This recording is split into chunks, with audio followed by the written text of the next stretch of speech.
Hey everyone, welcome back to After the Island. I'm Elizabeth. I'm Alex. And we have Phoebe from season 4 with us today. Woo, welcome. Hi. How are you feeling? I'm overwhelmed, I think. I'm, back at school, so there's a lot of change that occurred in a very short amount of time, and I'm indulging in it, but I'm also like, whoa, me like 40 days ago was so different than me. Yeah. So it's a lot to think about, and I had the most amazing, crazy adventure of my life that one day I'll tell my kids. So Yes. yeah. Okay, good. Have you been recognized back at school yet by like people on campus? Yeah, and in airports, like I had like a That's so layover fun. in Arizona, and I took my sunglasses off because like I had a booger and I had to like fix I'm it. dead. And these like other girls came up to me and they're like, "Oh my god!" And I was like, this is Yeah. I love but yeah, it. school, like it's mostly like my friends and Yeah, just Yeah. definitely. One of the first questions we love asking people, well, personally, I love asking people this. How were you cast for the show, or did you apply, and what was your process like? Yeah, so I am a huge fan of the show, and I always wanted to like have this experience just because I love this show so much. And I always said when I turn 21, I'm just gonna apply and I'm gonna do it. So I was in Barcelona with my friends and I was super drunk, and we ended up just like looking at this application, and it was like 85 questions long, and we just started going for it and attacking it. And I applied, and then I got a call a month or a couple months later, and the interview process happened. And then next thing you know, I'm walking into Casa Amor. So Oh my it gosh. was crazy. Yeah. Okay, so you applied. So that's like, Yeah, I that's love very hearing different that. than other Yeah. people's that we've heard. So it's like, it's a great thing. So people, if you want to apply, you can be on. Let's get right into it. You went in for Isaiah in Casa, and what made you or motivated you to pursue him so boldly? So I actually was home watching the show with my parents, the first episode. I wasn't yet anywhere. So when Isaiah walked out, I was like, ooh, he's cute. And oh my gosh. I had my eye on him just from the beginning. And when I went into the villa, we kind of just had like this like really nice and easy flowing conversation. And what really started what really motivated me to pursue him was when we did that like bird feeding liquid challenge. Oh, Yeah. yes. It was like a huge thing for the Casa Amor girls just because it really broke the ice. Like it was really overwhelming and stressful and intimidating. And like you were starstruck to be seeing these people. And after we had that challenge and Isaiah was spitting into my mouth, it was like I felt like this level of comfort between us. And I was like looking for that. And he also made me really nervous. And in my outside life, I feel as though like I don't get too nervous around guys just because I grew up with 2 older brothers and I've been around them my whole life. But when I felt like nervous and like giddy, I was like, huh, like that's something I haven't really felt. And then I just like started pursuing him, and everything else happened very naturally and organically.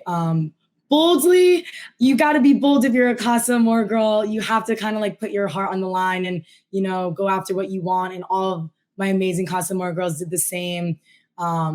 Maybe I was shown a little bit like doing bolder things, and because it was Isaiah, but I just went after the person that I thought I had the best initial connection with. Yeah. And in Casa that you stated that you thought you were a much better fit for Isaiah than Sydney. Why at the time did you think that? It's not that I like believe, like, it's not that I was like, oh, like I'm a better fit and she's not and Sydney's not. It was more of like, I'm a Casa Amor girl and I have to like express like, I think that I might be a better fit because X, Y, and Z after having all these long conversations with Isaiah and like, just like the way we spoke and what we spoke about, not everything was shown. And we I just felt like our energies were like very compatible. And I said to Isaiah when we were in the villa, I was like, I don't know your dynamic with Sydney. I don't know like what you guys are like in the villa. And I have no idea like the extent to which your connection is. Like I had no idea. But when I said like, I'm a much better fit, that was just me after gathering what I heard from him and everything. I was like, yeah, like I'm a much better fit. Like, you know what I mean? It wasn't like in like a malintent or like a nasty way. It was more of like, let me tell you why. And I was just like, I fight when like I really fight and this and that, but I obviously had no idea really what to the extent that they were. Do you know what I mean? It was just me just saying like, I'm a much better fit. And you kind of have to like put yourself out there in those types of ways as a Casa Amor girl. It's hard to explain. Yeah. So we know you got a lot of flack for the way that you were talking about Sydney and Casa Amor. So is Sydney aware of like what you said, or did you talk about it at the reunion? And did you see anything wrong with the way that you maybe worded some things? I'm human and I'm also 21.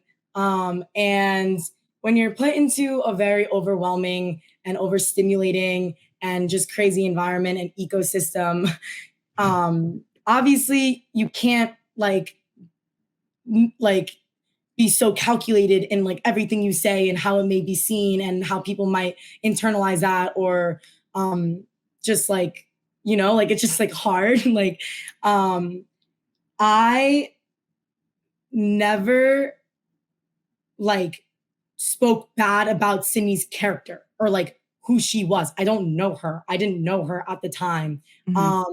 I know that people are upset that I was like, Sydney who? Yeah.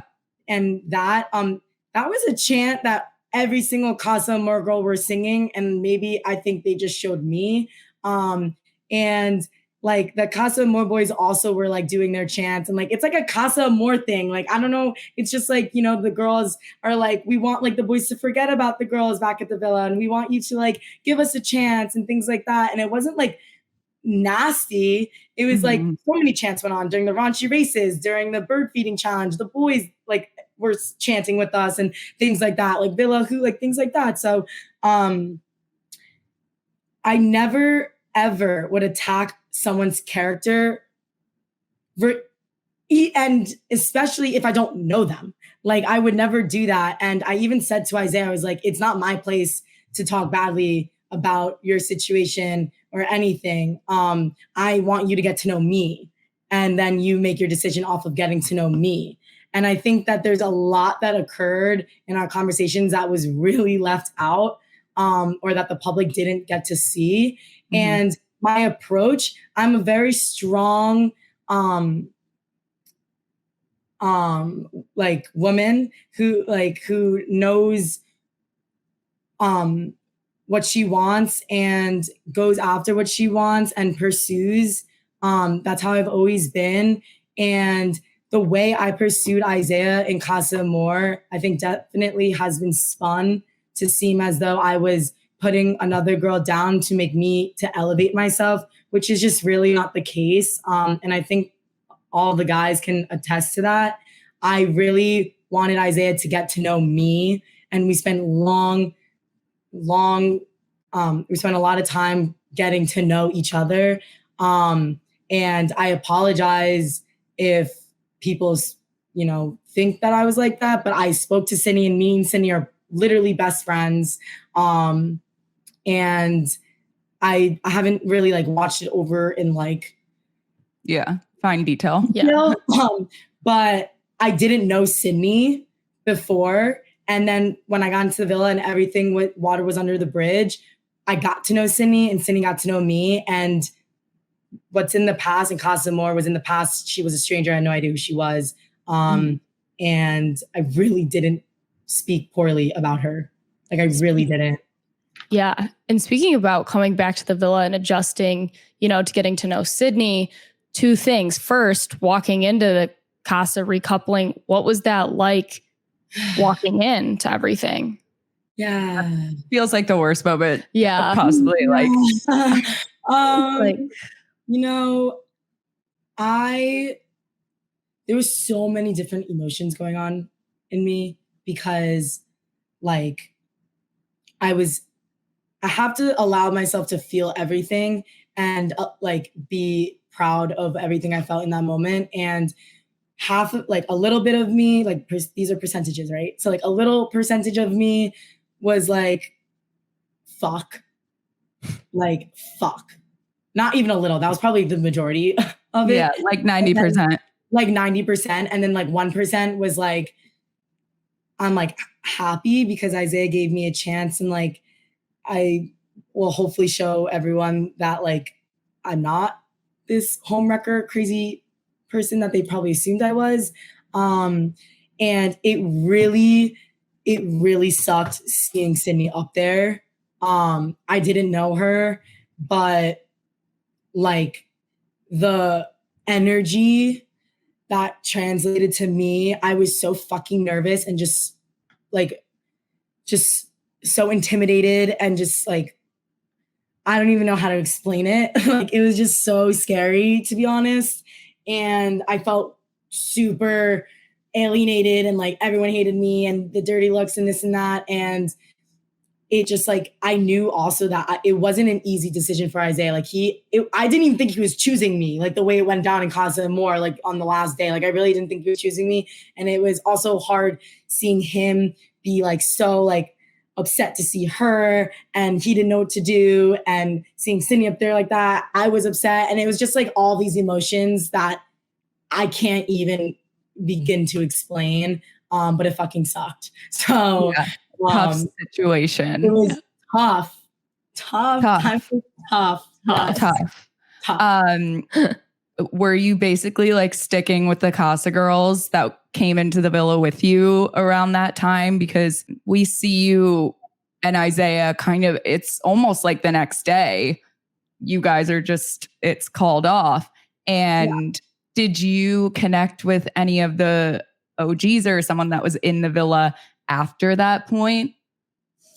So, you know, that first night was very intense, and like that, like my parents always told me that when a stone is hot, don't touch it. What Sydney needed in that moment was not me in her face telling her what occurred. She didn't need confrontation from me right away. What she needed was her best friends to be there for her and for her to digest a very stressful and intense situation. As much as I wanted to talk to her and, you know, kind of like get my voice in there and tell my story, that's not what she needed. And I think that people might have perceived that as like when I did end up telling her, it was just because, you know, whatever. But that's really just not the case. Like I did it out of respect.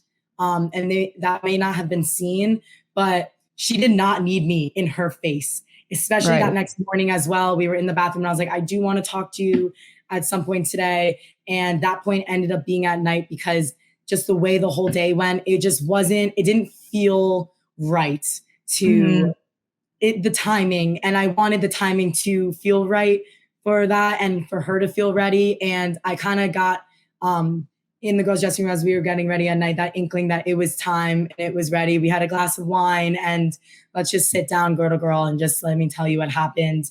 So if you could go back and when you approached Sydney and you were like, can we talk? And when we talked to Sydney, she was like, yeah, I think I got a little too much details. So would you go back and approach the situation differently? Maybe not like tell everything in a play-by-play. Like, would you, or do you stand by what you did? I stand by everything I told her. But I don't necessarily stand by the nitty-gritty details that I may have expressed to her. For instance, like the koala bear statement. Like I don't, like that was not necessary. Yeah. You didn't need that imagery like to be happening. Do you know what I mean? So I don't stand by the fact that like I think I was in an intense situation and I felt like kind of like I had a stake in everything that was going on, and I kind of felt a little bit forgotten in a way that like I did have emotions and feelings, and I also don't really know how to handle them in that type of situation. And I think that the way the play-by-play with regarding like the actions that like the conversation we had and the bed and think like the main points, I don't regret telling Sydney because I genuinely think that she needed to know that in order to get over this hurdle. But I don't stand by the fact that I like went into like that detail because it's just not nice. And I didn't realize that until after. After. When I like actually put myself in her shoes and I was like, I would not want to hear that. Like, I just wouldn't want to hear that. You'd be like, damn, I hate me. Yeah. So there was definitely just like, I didn't feel good about like how much detail I did go into with Sydney. Right. Yeah. After, that died down, things kind of moved on to your next part of your journey. Was the villa more open to getting to know you, like all of the girls, the guys? Like, did you become better friends with everybody after all of this? Yeah, I literally, like, after that whole situation was over, like, I was welcomed into the family. Like, everyone there, it's so lovely, and I adore every single one of them, and they really made me feel comfortable. Isaiah and I were friends. Sadie and I were friends. Vita was my mom. Deb was my aunt. Not just my best friend. So it was like, I really, really got accepted into the family. And that it's a lot. So, after the Isaiah situation occurred, I was kind of in this no man's land where I didn't have a connection. And in Casa Amor, Chazz. Yeah. So how did that happen? Yeah. So let me explain. In Casa Amor, Chazz was like my best friend. So was Jeff. And when I got back in, there was really no one I felt as though I really wanted to pursue because I did get to know all the boys in Casa Amor, and they all kind of were just like my homies at that point. And after the Isaiah situation happened, I was talking to Bella and I was like, he's my best friend.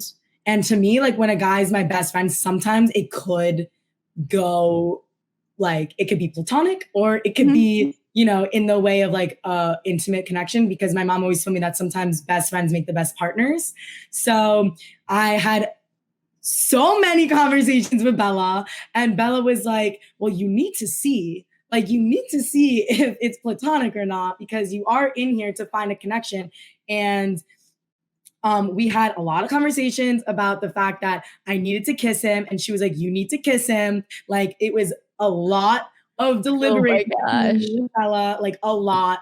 And then, and Chazz told Bella, like, it was like this whole like situation where like, we kind of knew what was going to go down. Like everyone knew what was go down.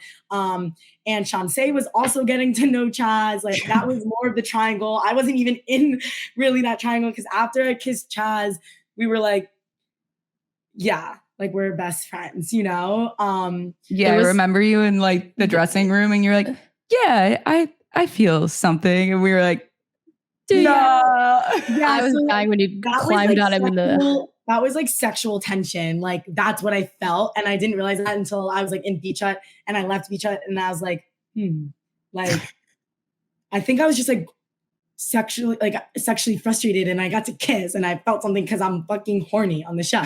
So that's like kind of what I felt. It wasn't like a romantic like spark and fireworks. But I think also it was also a test for Bella and Chazz's relationship as well. And that's also why when me and Bella were talking, she was like, you got to do it. Like, because we just need to see like what's supposed to be in the end. And that's the whole Chazz story. But me and Bella had so many conversations.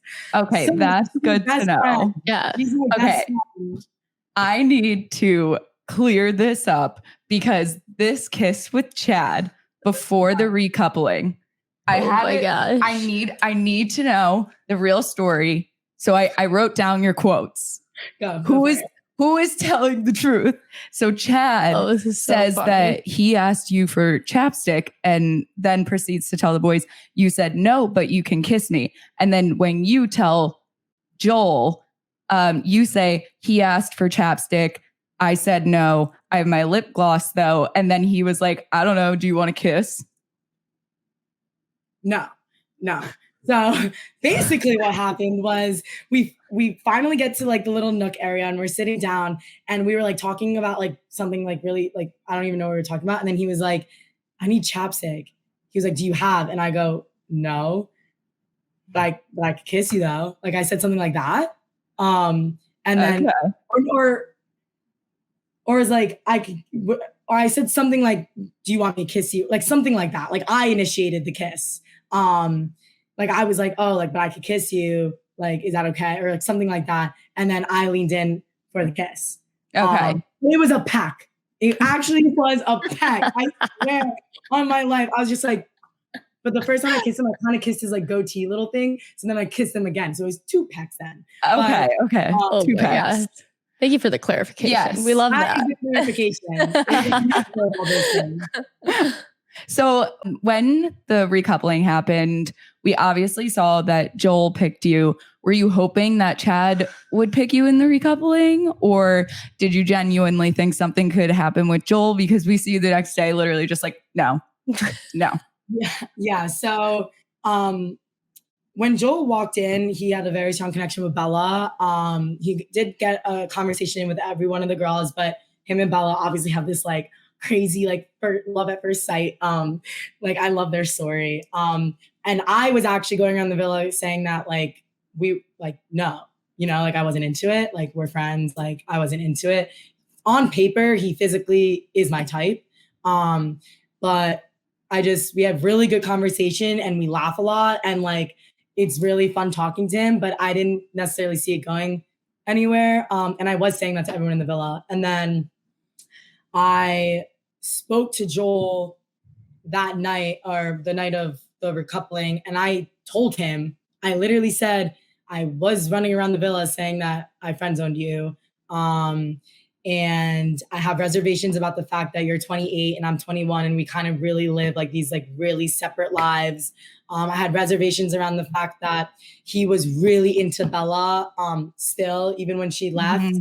And I didn't want to feel as though like he was kind of just pursuing me because I was kind of just like the one there. And I told him everything that I relayed to the girls the entire time I was in the villa. And he told me, he was like, yeah, like I'm just trying to figure it out, whatever. And I had a chat with Chad. I honestly barely had a chat with Chad that night at the recoupling.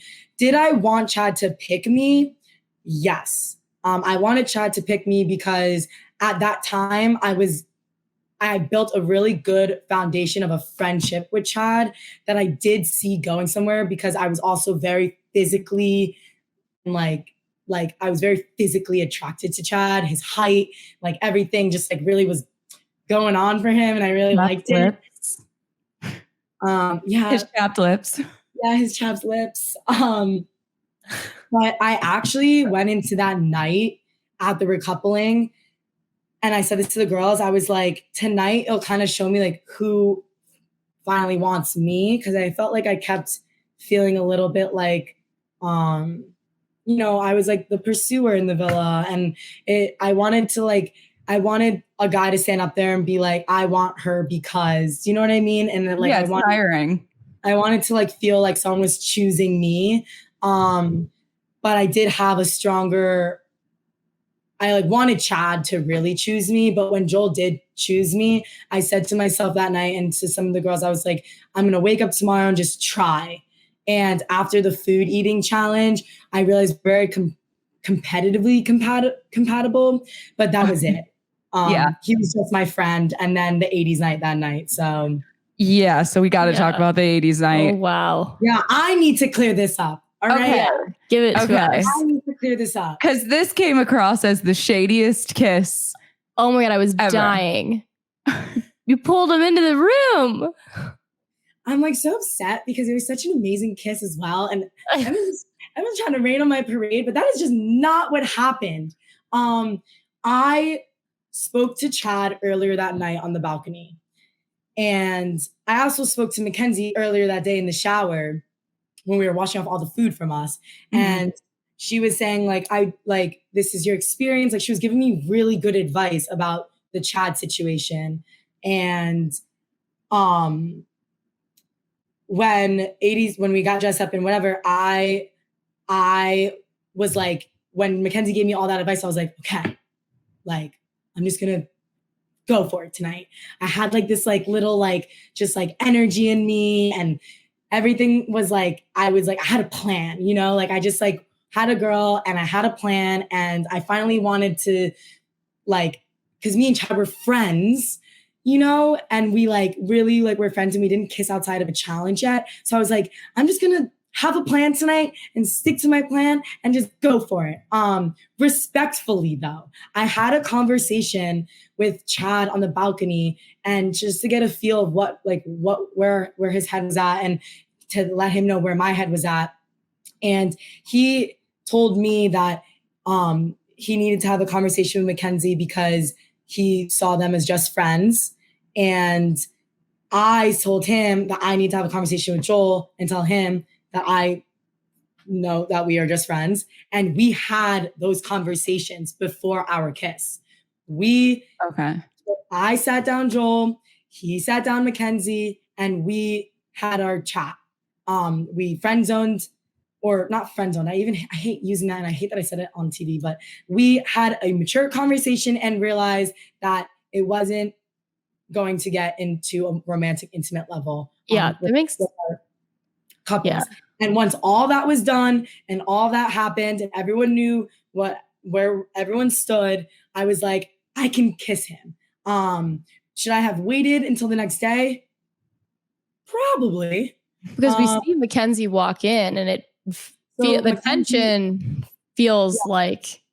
Well, Mackenzie walks in, and I walked out, and then when I said I need to get a sweatshirt, I went back in, and I actually had a longer conversation than what was shown with Mackenzie. And she was like, she's so understanding, and she knows that we had like a connection. And she was like, I totally get it. I realized that like there wasn't a romantic connection with Chad, and like he came into my life for a reason, and we were really having a conversation. So what was shown was like that first awkward, like me walking in, I kissed him, and let me tell you exactly what happened, because I wanted her to know, instead of finding out from someone else in the villa. And then we literally hugged it out, and everything was fine. But I spoke to Joel before, Chad spoke to Mackenzie before, Mackenzie gave me advice before in the shower, and it went respectfully. Right. I still waited until the next day, because it was like very, a lot happened in the night. So, but time is so precious in the villa, and I just like finally felt at liberty and free to like kiss him, I guess. So, yeah, right. And then the next morning we see you in the dressing room with Mackenzie, and she brings up that she's trying to look out for you, mentioning that Chad is downplaying his feelings towards you, and this gets really heated. Can you kind of? I had a very overwhelming like mental breakdown in the villa, and I that morning really was excited to tell the girls about the kiss. And when Mackenzie told the girls before I got to tell everyone, right after that, I like explained my kiss, and like we were all so excited, and I felt like supported by the girls, like all of them, like, and I was just really excited because I finally like broke all these shapes, and I finally like found the connection that I really went in there looking for. And then when Naja asked her, like, I forgot what Naja asked her, and she was like, he's been downplaying his emotions and this and that. I think I was in such a space where I was like, I've had this connection. Is it too good to be true? But like, blah, blah, blah. Like, that's where my head was. When Mackenzie said that, it put like insecurity straight into my connection. And she was like, I'm looking out for you. And like, I was in my head, I was like, so there's something to look out for me for, you know what I mean? Like, I was like, am I like not reading the situation right? Like, is there something I need to be looking out for? Like, I got really insecure. And I said, I was like, I think that's unfair for you to say that because I know Chad and I know he's not that type of guy. And by that, I was saying I was getting to know Chad for like 6 days at this point, and I know how respectful of a man he is. And I know that just the way he speaks and the way he goes about things, he's not going to like tell Mackenzie, who expressed that she was only interested in Chad when she came in. He's not going to tell Mackenzie all of what he feels about me and stuff like that. So that's where I like almost spoke for Chad, which obviously I can't really speak on, but from my experience, I just when she said like downplay and this and that, I kind of was only hearing like downplay, looking out for you, this and that. And then when I pulled her for a chat, I was like trying to like explain to her how that made me feel. And she would like, we had like this like really big miscommunication between our realities of what happened in the girls' dressing room. And when you have different perceptions, your realities are different and it's hard to like understand each other. And I was so upset and insecure with just like what was going on with me. And I was overwhelmed emotionally that I ended up, and it's, I wouldn't call it a regret, but it's something that I have been very hard on myself about when I did get intense with Mackenzie. And I try really hard to control when I have emotional responses in the villa because it's very overwhelming. But in that moment and after having a mental breakdown and after just like everything that I went through and me feeling so happy for myself, but then I was so insecure because I was like, if she's telling me this and there is something to watch out for, just everything, I ended up raising my voice at her. And I hold calm, cool, collected, and honest conversation to a very high regard in my life. Like that's like the one thing that I really pride myself on with all my friends, with everyone. And I disappointed myself in that situation, but I'm human. And as much as I try to be very mature all the time and to not let my 21 show, in that moment, I had an emotional response to things that I didn't want to be hearing. And I think it's mature of you to acknowledge it. Yeah. And I apologized to her right after that. I said, my 21 was just showing. I'm sorry. Like, and she was like, I get it. Like, it's okay. Like, and we hugged it out and everything was fine after that. So where do you and Chad stand? Sorry, I know we have 5-minute warning. So we have like so many questions. Fire through them. So no, you're good. Where do you and Chad stand now? Are you guys pursuing things? Are you just friends? What's the deal? No, we're not just friends. We got to hang out outside the villa, and that even like enhanced our connection. And I would be lucky if one day I got to call myself his girlfriend. Like that's how I feel. Okay. And we live very close together. We're 25 minutes away from each other. Oh, wow. We've been texting. I've been updating him on my first day of classes, and he's been telling me about his life now outside of the villa. And we do intend on continuing and seeing where we go and just taking it how Chad and Phoebe take it. Just very chill, organic, no pressure. We're not, having this like exclusive like pressure on us. We're kind of just gonna vibe. I'm gonna go out in Detroit, hang out with him and his friends. He's gonna come here, come to a Michigan game. So we're really planning on just taking it how we've been taking it throughout the villa. And now we get to have a little more liberty as to what we do in the real world. Okay, that's great to hear. Yeah, I love it. I'm so excited. I didn't know if it was like legit or not. So I'm so happy for you. Yeah. I want to do fast facts with you. That's super cute. Yeah. I want to do fast facts with you because they're so funny. So just fire a name that comes to mind when you see the fast fact. Okay. Okay. Messiest person in the villa. Sydney.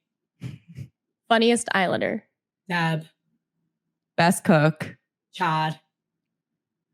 Best smooth talker. Timmy. Yeah. Best kisser. Chad. Someone playing the game could be from any point in a season. Oops. No one. Okay. Who would take the money at the end instead of splitting it? I know Isaiah chose me for this.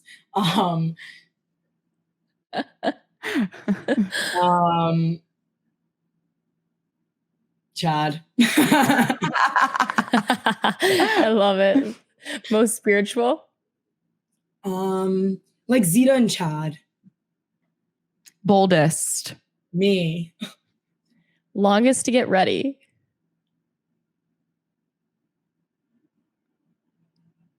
It depends on when we started. Like who started first? I don't know. Cat? Okay. Maybe. Last to get out of bed.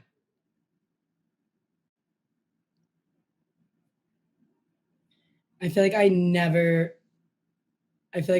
saw like Timmy or Chad get out of bed ever. Jeff too. That's hilarious. Okay. I love that. Yay, fast facts. Yeah, good job. Love that. I have one other question I've been dying to ask you. So you say you're a super fan of the show. Were there any other Islanders you like if someone had come back instead of Mackenzie, but like a guy from a previous season came back on, who would you want it to be? Wes. Wes? Oh, from the UK. No. Oh, wait. No, Wes from Amy and Wes. Oh. Okay. I see that. I get that. I like that. Lawyer, Harvard. I get it. Did I make up he was a lawyer? Yes, I think I did. Anyway, he went to Harvard. He's fucking great looking. Yeah, yes, he is. So I don't know. Like, I don't even know what's going on in his life right now, but that was like the first person. It's fair. Yeah, it's fair. It's just another fast fact. Well, we wish we had more time with you, but thank you so much for coming on. We are so glad you cleared the air, and we're glad that everyone's going to get to hear this. So tell everyone where they can find you, what your socials are. Drop it. I'm dropping it. I guess my do I say like my Instagram? Like yeah. Your TikTok, all of it. My Instagram is just Phoebe Siegel. My TikTok is Phoebe Ray. Those are the two socials I have. And yeah, I just, I want everyone to know, don't believe everything you see. There's a lot more that occurred. I'm not a mean girl. I am a girl's girl. I'm a women's studies minor as well. I hope that people can understand that we're there for 24 hours for X amount of days, and you see 42 minutes of 2 minute you see 2 minutes of a conversation that really went on for 20 minutes or whatever. So please, everyone, be nice. Be nice. No bullying. No one deserves it. It's just a TV show. Yeah. Thank you so much for coming on, Phoebe. Thanks. Bye, guys.